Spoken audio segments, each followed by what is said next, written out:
ਸਾਹਿਬ JIO ਸੁਨਿਆਰਾ ਸੋਇ ਨਾ ਘੜੈ ਗਹਿਣੇ ਸਵਾਰੇ ਪਿੱਪਲ ਬੱਤਰੇ ਵਾਲੀਆਂ ਤਾਂ ਨੌੜੇ ਤਾਰੇ ਵੇਸਰ ਨੱਥ ਵਖਾਣੀਐ ਕੰਠ ਮਾਲਾ ਧਾਰੇ ਟੀਕਤ ਮਣੀਆਂ ਮੋਤੀ ਸਰ ਗਜਰੇ ਪਾਸਾਰੇ ਦੌਰ ਬਹਟਾ ਗੋਲ ਛਾਪ ਕਰ ਬਹੁ ਪ੍ਰਕਾਰੇ ਆਪੇ ਆਪ ਵਰਤਦਾ ਗੁਰਮੁਖ ਵਿਚਾਰੇ ਆਪੇ ਆਪ ਵਰਤਦਾ ਗੁਰਮੁਖ ਵਿਚਾਰੇ।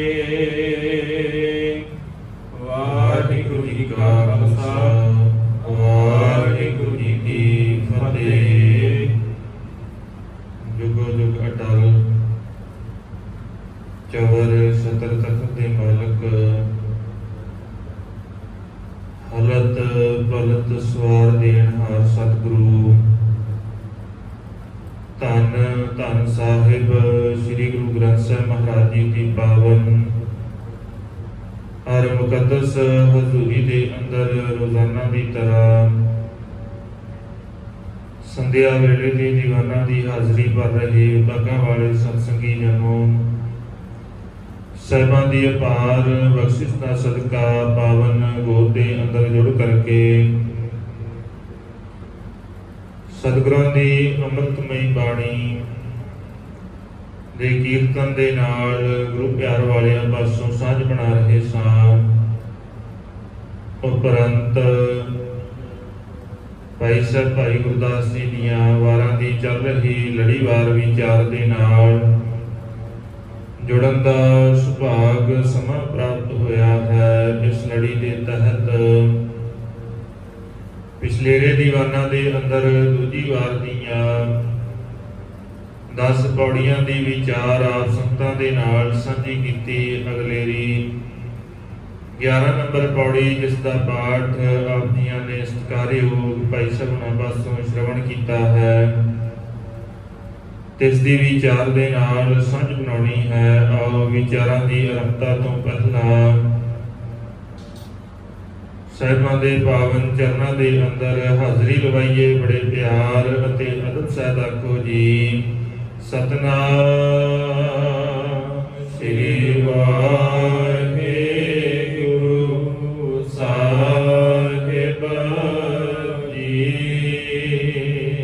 वाहिगुरु साहिब जीओ सुनियारा सोई ना घड़ै गहना सवारे। पिछलेरी लड़ी के अंदर भाई गुरदास जी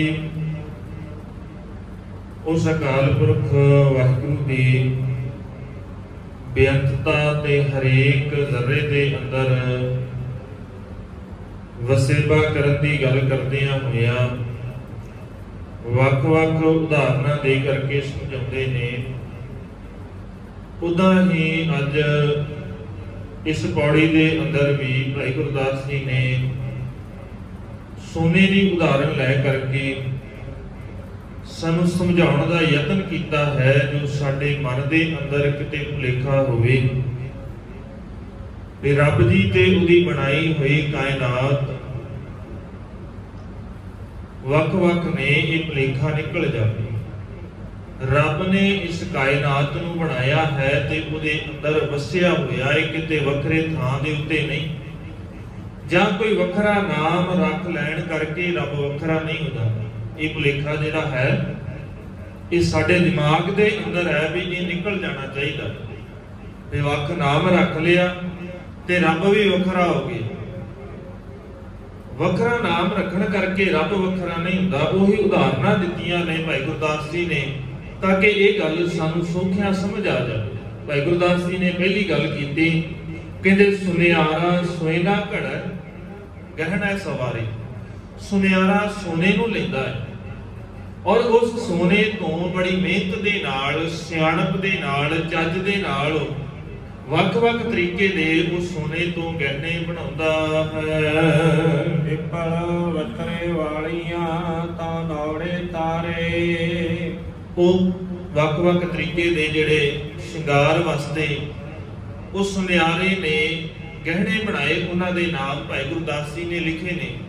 ਉਹ ਕਹਿੰਦੇ ਪਿੱਪਲੀਆਂ ਕੰਨਾਂ ਦੇ ਵਿੱਚ ਪਾਉਣ ਵਾਲੀਆਂ ਉਹ ਬਣਾਈਆਂ, ਧਨੌੜੇ ਬਣਾਏ। ਇਹ ਸਾਰੇ ਹੀ ਜਿਹੜੇ ਸ਼ਿੰਗਾਰ ਨੇ, ਗਹਿਣੇ ਨੇ, ਉਹ ਸੁਨਿਆਰੇ ਨੇ ਬੜੀ ਸਿਆਣਪ ਦੇ ਨਾਲ ਸੋਨੇ ਨੂੰ ਵੱਖ-ਵੱਖ ਰੂਪ ਦੇ ਕੇ ਬਣਾਇਆ ਹੈ। ਰੇਸਰ ਨੱਥ ਵਖਾਣੀ ਹੈ, ਕੰਠ ਮਾਲਾ ਧਾਰੇ। ਬੇਸਰ ਬਣਾਈ ਉਹਨੇ, ਨੱਥ ਬਣਾਈ, ਗਲੇ 'ਚ ਪਾਉਣ ਵਾਲੀ ਮਾਲਾ ਬਣਾਈ ਬੜੀ ਮਿਹਨਤ ਦੇ ਨਾਲ ਔਰ ਵੱਖ-ਵੱਖ ਢੰਗ ਦੇ ਨਾਲ। ਉਹੀ ਸੋਨਾ ਹੈ, ਉਸੇ ਸੋਨੇ ਨੂੰ ਉਹਨੇ ਵੱਖ-ਵੱਖ ਰੂਪ ਦਿੱਤਾ ਔਰ ਵੱਖਰੇ-ਵੱਖਰੇ ਆਕਾਰਾਂ ਦੇ ਵਿੱਚ ਉਹਨੂੰ ਬਣਾਇਆ ਹੈ। ਟਿਕਤ ਮਣੀਆਂ ਮੋਤੀ ਸਰ, ਗਜਰੇ ਪਾਸਾਰੇ। ਟਿੱਕਾ ਬਣਾਇਆ ਉਹਨੇ ਉਸੇ ਹੀ ਸੋਨੇ ਤੋਂ। ਗਲ 'ਚ ਪਾਉਣ ਵਾਸਤੇ ਮੋਤੀਆਂ ਦੀ ਮਾਲਾ ਬਣਾਈ, ਉਹ ਵੀ ਸੋਨੇ ਤੋਂ ਤਿਆਰ ਕੀਤੀ। ਗਜਰੇ ਬਣਾਏ ਉਹਨੇ ਸ਼ਿੰਗਾਰ ਵਾਸਤੇ, ਉਸੇ ਹੀ ਸੋਨੇ ਨੂੰ ਇੱਕ ਵੱਖਰਾ ਤੇ ਨਵਾਂ ਰੂਪ ਦੇ ਕੇ ਬਣਾਇਆ ਹੈ। ਗੁਰ ਬਹਟਾ ਰੋਲ ਛਾਪ, ਕਰ ਬਹੁ ਪ੍ਰਕਾਰੇ। ਉਹਨੇ ਛਾਪ ਬਣਾਈ, ਵੱਖ-ਵੱਖ ਸਰੀਰ ਦੇ ਉੱਤੇ ਧਾਰਨ ਕਰਨ ਵਾਸਤੇ, ਵੱਖ-ਵੱਖ ਅੰਗਾਂ ਦੇ ਉੱਤੇ ਪਹਿਨਣ ਵਾਸਤੇ ਉਹਨੇ ਬੜੀ ਸਿਆਣਪ ਦੇ ਨਾਲ, ਚਤੁਰਾਈ ਦੇ ਨਾਲ, ਬੜੀ ਲਿਆਕਤ ਦੇ ਨਾਲ ਉਹਨੇ ਵੱਖ-ਵੱਖ ਗਹਿਣੇ ਬਣਾਏ ਹਨ। ਆਪੇ ਆਪ ਵਰਤਦਾ ਗੁਰਮੁਖ ਵਿਚਾਰੇ। ਇਦਾਂ ਹੀ ਕਹਿੰਦੇ ਉਹ ਅਕਾਲ ਪੁਰਖ ਵਾਹਿਗੁਰੂ ਹੈ, ਜਿਹੜਾ ਆਪੇ ਆਪ ਵਰਤਦਾ ਹਰੇਕ ਚੀਜ਼ ਦੇ ਅੰਦਰ। ਉਹਨੇ ਆਪਣੀ ਉਸੇ ਹੋਂਦ ਦੇ ਉੱਤੋਂ, ਆਪਣੀ ਹੋਂਦ ਦੇ ਵਿੱਚੋਂ ਉਹਨੇ ਵੱਖ-ਵੱਖ ਜੀਵ ਬਣਾਏ, ਵੱਖ-ਵੱਖ ਢੰਗ ਦੇ ਇਸ ਸੰਸਾਰ ਦੇ ਉੱਤੇ ਬਨਸਪਤੀ ਬਣਾਈ ਹੈ। ਸਾਰਾ ਕੁਝ ਉਸੇ, ਉਹਦਾ ਆਪਣਾ ਹੀ ਰੂਪ ਹੈ। ਜਪਜੀ ਸਾਹਿਬ ਦੇ ਅੰਦਰ ਬਚਨ ਪੜ੍ਹਦੇ ਆ ਵੀ ਸਾਰਾ ਕੁਝ ਬਣਿਆ ਔਰ ਬਣਨ ਤੋਂ ਬਾਅਦ ਜਿਹੜੀ ਅਸਲ ਚੀਜ਼ ਹੈ ਉਹ ਕੀ ਹੈ? ਅਸੂਲੂ ਇੱਕ ਧਾਤ, ਉਹ ਅਕਾਲ ਪੁਰਖ ਵਾਹਿਗੁਰੂ ਉਹਦੀ ਅਸਲ ਹੈ, ਮੁੱਢ ਹੈ। ਉਸੇ ਤੋਂ ਹੀ ਸਾਰਾ ਕੁਝ ਪੈਦਾ ਹੁੰਦਾ ਹੈ, ਭਾਵੇਂ ਉਹ ਜੀਵ ਜੰਤ ਨੇ, ਭਾਵੇਂ ਬਨਸਪਤੀ ਹੈ, ਭਾਵੇਂ ਇਹ ਬਾਕੀ ਜਿੰਨੇ ਆਕਾਰ ਨੇ ਇਸ ਸ੍ਰਿਸ਼ਟੀ ਦੇ ਉੱਤੇ, ਕਾਇਨਾਤ ਦੇ ਉੱਤੇ ਜਿਨ੍ਹਾਂ ਨੂੰ ਅਸੀਂ ਦੇਖਦੇ ਹਾਂ, ਇਹ ਸਾਰੇ ਉਸੇ ਮਾਲਕ ਦੇ ਬਣਾਏ ਹੋਏ ਨੇ। ਕਿਉਂਕਿ ਉਹ ਆਪਣੇ ਆਪ ਤੋਂ ਹੀ ਪੈਦਾ ਕਰਦਾ। ਪਹਿਲੋਂ ਉਹਨੇ ਆਪਣੇ ਆਪ ਨੂੰ ਪੈਦਾ ਕੀਤਾ। ਆਪ ਬੀਨਾ ਆਪ ਸਾਜਿਓ, ਆਪ ਬੀਨਾ ਰਚਿਓ ਨਾਉ। ਪਹਿਲੋਂ ਉਹਨੇ ਆਪਣੇ ਆਪ ਨੂੰ ਬਣਾਇਆ। ਆਪਣੇ ਆਪ ਨੂੰ ਬਣਾਉਣ ਤੋਂ ਬਾਅਦ ਉਹਨੇ ਨਿਯਮ ਘੜੇ, ਨਿਯਮ ਬਣਾਇਆ ਉਹਨੇ, ਔਰ ਨਿਯਮ ਬਣਾਉਣ ਤੋਂ ਬਾਅਦ ਆਪ ਬੀਨਾ ਰਚਿਓ ਨਾਉ। ਫਿਰ ਕੀ ਕੀਤਾ? ਦੁਈ ਕੁਦਰਤ ਸਾਜੀ ਹੈ, ਕਰਾਸਨ ਡਿਠੋ ਜਾਓ। ਉਹਨੇ ਆਪਣੇ ਆਪ ਤੋਂ ਇਹ ਸਾਰੀ ਕਾਇਨਾਤ ਨੂੰ ਬਣਾਇਆ ਔਰ ਉਸੇ ਹੁਕਮ ਦੇ ਵਿੱਚੋਂ ਸਾਰਾ ਕੁਝ ਪੈਦਾ ਹੋਇਆ। ਕੀਤਾ ਪਸਾਓ ਏਕੋ ਕਵਾਓ, ਤਿਸਤੇ ਹੋਏ ਲੱਖ ਦਰਿਆ। ਹੋਇਆ ਸਾਰਾ ਕੁਝ ਕਿਸੇ ਹੋਰ ਤੋਂ ਨਹੀਂ ਪੈਦਾ ਹੋਇਆ, ਉਹਦੇ ਆਪਣੇ ਆਪ ਤੋਂ ਪੈਦਾ ਹੋਇਆ ਔਰ ਉਹ ਆਪ ਵੀ ਆਪਣੇ ਆਪ ਤੋਂ ਹੀ ਪੈਦਾ ਹੁੰਦਾ। ਉਹ ਆਪਣੇ ਆਪ ਤੋਂ ਪੈਦਾ ਹੋਣ ਵਾਲਾ ਹੈ, ਕੋਈ ਹੋਰ ਉਹਨੂੰ ਪੈਦਾ ਕਰਨ ਵਾਲਾ ਨਹੀਂ। ਸਤਿਗੁਰਾਂ ਨੇ ਪਾਵਨ ਬਾਣੀ ਦੇ ਅੰਦਰ ਇਸੇ ਕਰਕੇ ਇਸ ਗੱਲ ਨੂੰ ਸਮਝਾਇਆ। ਫਰੀਦ ਸਾਹਿਬ ਕਹਿੰਦੇ ਫਰੀਦਾ ਖਾਲਕ ਖਲਕ ਮੈਂ, ਖਲਕ ਵਸੈ ਰਬ ਮਾਹੀ। ਮੰਦਾ ਕਿਸਨੂੰ ਆਖੀ ਆ, ਜਦ ਤਿਸ ਬਿਨ ਕੋਈ ਨਾ। ਇਹ ਸਾਡੇ ਆਪਣੇ ਬਣਾਏ ਹੋਏ ਭੇਦ ਨੇ। ਅਸੀਂ ਕਹਿਣਾ ਸ਼ੁਰੂ ਕਰ ਦਿੱਤਾ ਵੀ ਅਸੀਂ ਉੱਚੇ ਆ, ਦੂਜਾ ਕਹਿੰਦਾ ਨਹੀਂ ਅਸੀਂ ਉੱਚੇ ਆ। ਪਰ ਸਤਿਗੁਰੂ ਕਹਿੰਦੇ ਨਹੀਂ, ਉੱਚਾ ਕੋਈ ਨਹੀਂ ਹੈ, ਇੱਥੇ ਸਾਰੇ ਇੱਕੋ ਜਿਹੇ ਨੇ, ਕਿਹਨੂੰ ਮਾੜਾ ਕਵਾਂਗੇ। ਤੇ ਕਹਿੰਦੇ ਨੇ ਨਾ, ਕਈ ਧਰਮੀ ਕਹਿੰਦੇ ਨੇ ਵੀ ਆਹ ਜਿਹੜੇ ਸਾਡੇ ਧਰਮ ਨੂੰ ਨਹੀਂ ਮੰਨਦੇ ਉਹ ਨੀਵੇਂ ਨੇ।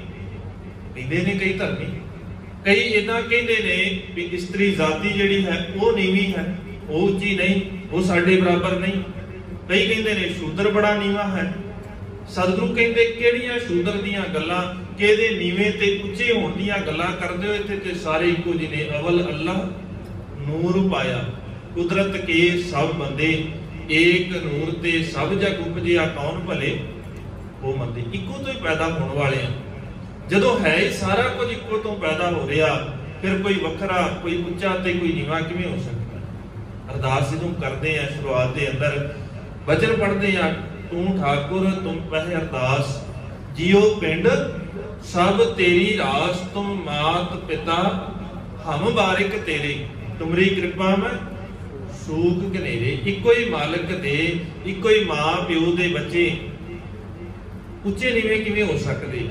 ਉੱਚੇ ਨੀਵੇਂ ਅਸੀਂ ਉਦਣ ਹੁੰਦੇ ਆ। ਸਤਿਗੁਰੂ ਨੇ ਉੱਚੇ ਨੀਵੇਂ ਦੀ ਵੀ ਗੱਲ ਕੀਤੀ ਹੈ। ਇਹ ਨਹੀਂ ਕਿ ਮਾਲਕ ਕਹਿੰਦੇ ਨਹੀਂ ਵੀ ਕੋਈ ਨੀਵਾਂ ਨਹੀਂ ਹੈ, ਸਤਿਗੁਰੂ ਵੀ ਕਹਿੰਦੇ ਨੇ ਨੀਵੇਂ ਹੈਗੇ ਨੇ ਇੱਥੇ। ਕੌਣ? ਖਸਮ ਵਿਸਾਰੈ ਤੇ ਕਮਜ਼ਾਤ। ਜਿਹੜੇ ਖਸਮ ਨੂੰ, ਗੁਰੂ ਦੇ ਹੁਕਮ ਨੂੰ ਭੁੱਲਦੇ ਨੇ, ਉਹ ਨੇ ਅਸਲ ਦੇ ਵਿੱਚ ਨੀਵੀਂ ਜ਼ਾਤ ਦੇ। ਧਰਮ ਕਰਕੇ, ਜਨਮ ਕਰਕੇ ਕੋਈ ਉੱਚਾ ਨੀਵਾਂ ਨਹੀਂ ਹੈ, ਸਰੀਰ ਦੇ ਆਕਾਰ ਕਰਕੇ ਕੋਈ ਉੱਚਾ ਨੀਵਾਂ ਨਹੀਂ ਹੈ। ਉੱਚੇ ਨੀਵੇਂ ਅਸੀਂ ਉਦਣ ਹੁੰਦੇ ਆ ਜਿੱਦਣ ਸਾਡੀਆਂ ਕਰਤੂਤਾਂ ਮਾੜੀਆਂ ਨੇ, ਜਿੱਦਣ ਸਾਡਾ ਕਿਰਦਾਰ ਨੀਵਾਂ ਹੈ, ਜਿੱਦਣ ਸਾਡੇ ਜੀਵਨ ਦਾ ਢੰਗ ਨੀਵਾਂ ਹੈ, ਜਿੱਦਣ ਸਾਡੇ ਅੰਦਰ ਈਰਖਾ ਆਉਂਦੀ ਹੈ, ਜਿੱਦਣ ਸਾਡੇ ਅੰਦਰ ਦਾ ਸੁਭਾਅ ਬਣ ਜਾਂਦਾ ਹੈ ਦੂਜਿਆਂ ਨੂੰ ਨੀਵਾਂ ਦਿਖਾਉਣ ਦਾ, ਉਦਣ ਅਸੀਂ ਨੀਵੇਂ ਹੁੰਦੇ। ਉਦਣ ਸਾਡੀ ਤੁਲਨਾ ਦੂਜਿਆਂ ਦੇ ਨਾਲ ਕੀਤੀ ਜਾਂਦੀ ਆ। ਉਦਣ ਸਤਿਗੁਰੂ ਕਹਿੰਦੇ ਵੀ ਤੂੰ ਨੀਵਾਂ ਹੈ, ਉਹਦਾ ਨਹੀਂ। ਜੇ ਤੇਰੀਆਂ ਕਰਤੂਤਾਂ ਚੰਗੀਆਂ ਨੇ ਕੋਈ ਫਰਕ ਨਹੀਂ ਪੈਂਦਾ। ਤੂੰ ਜਨਮ ਕਰਕੇ ਕਿਸ ਘਰ ਦੇ ਵਿੱਚ ਜਨਮ ਲਿਆ ਹੈ, ਕਿਸ ਖਿੱਤੇ ਨੂੰ ਅਪਣਾਇਆ ਹੈ, ਕਿਉਂਕਿ ਇੱਥੇ ਜਨਮ ਕਰਕੇ ਕੋਈ ਧਰਮੀ ਨਹੀਂ ਹੋ ਸਕਦਾ ਤੇ ਨਾ ਕੋਈ ਜਨਮ ਕਰਕੇ ਮਾੜਾ ਹੋ ਸਕਦਾ। ਇੱਥੇ ਤੇਰੇ ਕਰਮਾਂ ਦਾ ਹਿਸਾਬ ਹੈ। ਤੂੰ ਕਰਮ ਕਿਵੇਂ ਦੇ ਕਰਦਾ ਹੈ, ਕਰਮਾਂ ਦੀ ਗੱਲ ਹੈ, ਕੰਮ ਕਿਵੇਂ ਦਾ ਕਰਦਾ ਹੈ। ਜ਼ਰੂਰੀ ਨਹੀਂ ਆ ਵੀ ਕਿਸੇ ਖਾਸ ਧਰਮ ਦੇ ਵਿੱਚ ਜਨਮ ਲੈਣ ਕਰਕੇ ਤੂੰ ਧਰਮੀ ਬਣ ਗਿਆ ਜਾਂ ਉੱਚਾ ਹੋ ਗਿਆ। ਕਿਸੇ ਖਾਸ ਜ਼ਾਤ ਦੇ ਵਿੱਚ ਜਨਮ ਲੈ ਲਿਆ ਤੇ ਤੂੰ ਉੱਚਾ ਹੋ ਗਿਆ। ਇੱਥੇ ਭੁਲੇਖੇ ਨੇ ਸਾਡੇ ਅੰਦਰ ਕਿ ਆ ਫਲਾਣੀ ਜ਼ਾਤ ਦੇ ਵਿੱਚ ਜਨਮ ਲੈ ਲਿਆ ਤੇ ਜੀ ਅਸੀਂ ਉੱਚੇ ਆ। ਸਤਿਗੁਰੂ ਕਹਿੰਦੇ ਏਦਾਂ ਉੱਚੇ ਨਹੀਂ ਹੋਇਆ ਜਾਣਾ। ਉੱਚੇ ਹੋਣਾ ਹੈ ਤੇ ਕਰਤੂਤਾਂ ਉੱਚੀਆਂ ਕਰ, ਕੰਮ ਉੱਚੇ ਕਰ, ਸੁਭਾਅ ਉੱਚਾ ਕਰ, ਕਿਰਦਾਰ ਉੱਚਾ ਕਰ। ਸਾਡੀ ਸਾਰਿਆਂ ਤੋਂ ਵੱਡੀ ਤਰਾਸਦੀ ਹੈ ਕਿ ਸਾਡੇ ਕਿਰਦਾਰ ਨਹੀਂ ਉੱਚੇ ਹੋ ਗਏ, ਔਰ ਕਿਰਦਾਰ ਨਾ ਉੱਚੇ ਹੋਣ ਦਾ ਕਾਰਨ ਅਸੀਂ ਬਾਣੀ ਤੋਂ ਦੂਰ ਹੈ। ਹੋਰ ਕੋਈ ਸਾਡੇ ਕੋਲ ਆਸਰਾ ਨਹੀਂ ਹੈਗਾ ਕਿਰਦਾਰ ਨੂੰ ਘੜਨ ਦਾ, ਜੀਵਨ ਉੱਚਾ ਕਰਨ ਦਾ। ਹੋਰ ਕੋਈ ਆਸਰਾ ਨਹੀਂ ਹੈਗਾ। ਜਿਹੜੇ ਸਿਧਾਂਤ ਗੁਰਬਾਣੀ ਨੇ ਸਿੱਖ ਨੂੰ ਸਿਖਾਏ ਉਹ ਅਸੀਂ ਨਹੀਂ ਸਿੱਖ ਸਕੇ, ਦੂਜਿਆਂ ਨੇ ਲੱਭ ਲਿਆ। ਉਹਦੇ ਵਿੱਚ ਬੜਾ ਖਜ਼ਾਨਾ ਦੂਜਿਆਂ ਨੇ ਲੱਭਿਆ, ਪਰ ਸਾਨੂੰ ਨਹੀਂ ਸਮਝ ਆਇਆ। ਅਸੀਂ ਜ਼ੋਰ ਦਿੱਤਾ ਸਿਰਫ ਮੱਥਾ ਟੇਕਣ ਦੇ ਉੱਤੇ ਜਾਂ ਸਿਰਫ ਪੜ੍ਹਨ ਦੇ ਉੱਤੇ, ਸਮਝਣ ਵਾਲੇ ਪਾਸੇ ਨਹੀਂ ਗਏ। ਔਰ ਜੇ ਸਮਝਿਆ ਹੁੰਦਾ ਤੇ ਸਤਿਗੁਰੂ ਕਹਿੰਦੇ ਫਿਰ ਇਸ ਬਾਣੀ ਨੂੰ ਸਮਝ ਲੈਣਾ। ਜਿਸ ਦਿਨ ਇਸ ਬਾਣੀ ਦੀ ਸਮਝ ਤੈਨੂੰ ਆ ਗਈ ਫਿਰ ਤੈਨੂੰ ਨੀਵਾਂ ਨਹੀਂ ਕੋਈ ਕਰ ਸਕਦਾ, ਕਿਉਂਕਿ ਇੱਥੇ ਉੱਚੇ ਮੰਨੇ ਹੀ ਹੋ ਗਏ ਨੇ ਜਿਨ੍ਹਾਂ ਨੇ ਗੁਰੂ ਦੇ ਨਾਲ ਸਾਂਝ ਬਣਾਈ ਨੇ। ਦੂਜੇ ਨਹੀਂ ਉੱਚੇ ਮੰਨੇ ਗਏ, ਉਹੀ ਉੱਚੇ ਹੋ ਸਕਦੇ ਨੇ, ਉਹੀ ਉੱਚੀ ਕੁੱਲ ਵਾਲੇ ਨੇ। ਦੂਜੇ ਤੇ ਸਤਿਗੁਰੂ ਕਹਿੰਦੇ ਕਿਸੇ ਗਿਣਤੀ 'ਚ ਨਹੀਂ ਜਿਹੜੇ ਰੱਬ ਦੇ ਰਾਹ ਦੇ ਉੱਤੇ ਨਹੀਂ ਤੁਰਦੇ।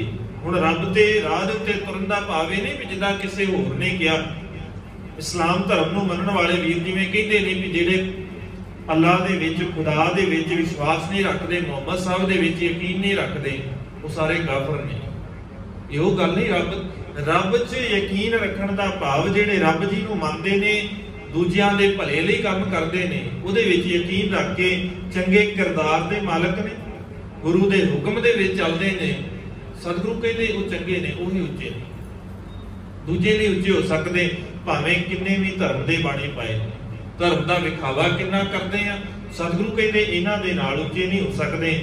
ਉੱਚੇ ਹੋਣ ਦਾ ਇੱਕੋ ਹੀ ਇੱਕ ਢੰਗ। ਤੇ ਮਾਲਕ ਕਹਿੰਦੇ ਜਿੱਦਾਂ ਇਸ ਸੰਸਾਰ ਦੇ ਅੰਦਰ ਉਹ ਸੁਨਿਆਰੇ ਨੇ ਵੱਖ-ਵੱਖ ਰੂਪ ਦਿੱਤੇ। ਭਾਈ ਗੁਰਦਾਸ ਜੀ ਕਹਿੰਦੇ ਸੋਨੇ ਨੂੰ, ਪਰ ਸੋਨਾ ਤੇ ਉਹੀ ਆ ਨਾ। ਤੇਰਾ ਵੀ ਸੁਭਾਅ ਏਦਾਂ ਦਾ ਹੋਣਾ ਚਾਹੀਦਾ ਹੈ, ਤੈਨੂੰ ਵੀ ਤੇ ਆਪਣੇ ਆਪ ਦੀ ਪਛਾਣ ਹੋਣੀ ਚਾਹੀਦੀ ਹੈ। ਮਨ ਤੂੰ ਜੋਤ ਸਰੂਪ ਹੈ, ਆਪਣਾ ਮੂਲ ਪਛਾਣ। ਆਪਣਾ ਮੂਲ ਪਛਾਣ, ਸਾਡਾ ਮੂਲ ਕੀ ਆ? ਉਸ ਅਕਾਲ ਪੁਰਖ ਵਾਹਿਗੁਰੂ ਦੇ ਅੰਸ਼ ਆ ਸੀ। ਕਹੋ ਕਬੀਰ ਇਹ ਰਾਮ ਕੀ ਅੰਸ਼, ਜਸ ਕਾਗਦ ਪਰ ਮਿਟੈ ਨਾ ਮੰਚ। ਤੇ ਸਮਝ ਕਿੱਦਾਂ ਆਏਗੀ?